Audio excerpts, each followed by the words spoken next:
நம்ம பொதுவா வீட்டு உள்ள வரையும் போதோ, இல்ல வகுப்புல வரையும் போதோ, நம்ம தப்புனா திருத்திக்கிறோம். நம்ம ஒரு ஒரு பொருளையோ, இல்ல ஒரு போர்ட்ரெய்ட்டையோ வரையும்போது, நமக்கு சில குழப்பங்க இருந்ததுன்னா திருத்திக்க முடியும். இப்ப அதுவே நம்ம ஒரு வெளிப்புற காட்சிய நம்ம நேரடியா போய் வரையிறோம் அப்படின்னா, நமக்கு எப்படி வரையறதுன்னே தெரியாது. இதுக்கு முன்னாடி ஒரு முன் அனுபவமே இல்லாதவங்க, அ சில நேரங்கள்ல பயப்படுவாங்க. நம்ம நேரா எப்படி இதை காப்பி பண்ணுறது அப்படின்ட்டு.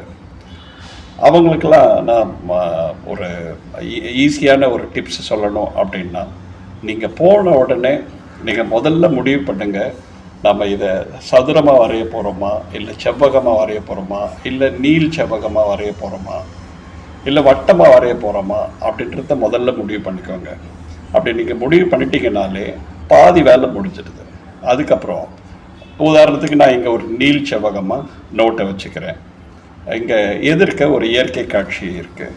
இயற்கை காட்சியே எனக்கு இது வரைக்கும் வரைஞ்ச அனுபவமே இல்லை அப்படின்னாலும் ஒன்றும் பயப்படவே விடாதீங்க. நீங்கள் முதல்ல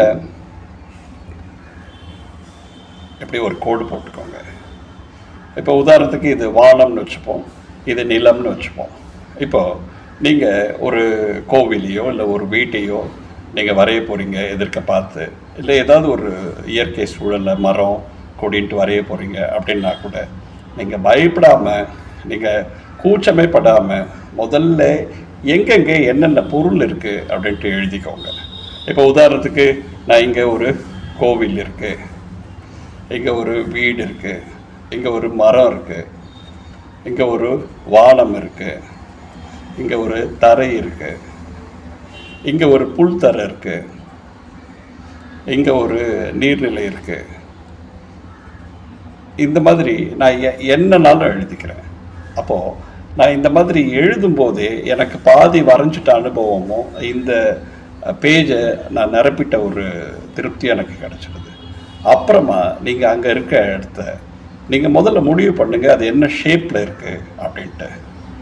இப்போ உதாரணத்துக்கு கோவில் ஒரு செவ்வகமாக இருக்குது, அதுக்கு மேலே ஒரு ட்ரையாங்கிள் இருக்குது, இங்கே வீடு இருக்குது, இது ஸ்கொயராக இருக்குது, இங்கே ஒரு மரம் இருக்குது, இது மேலே ஒரு வட்டமாக இருக்குது, இங்கே ஒரு சிலிண்டர் ஷேப்பில் இருக்குது. உங்களுக்கு என்ன தெரியுது தெரியலன்றதை விட தைரியத்தை வளர்த்துக்கிறதுக்கு இந்த மாதிரி தனியாக பிரிச்சுக்கலாம். இங்கே ஒரு கடை இருக்குது,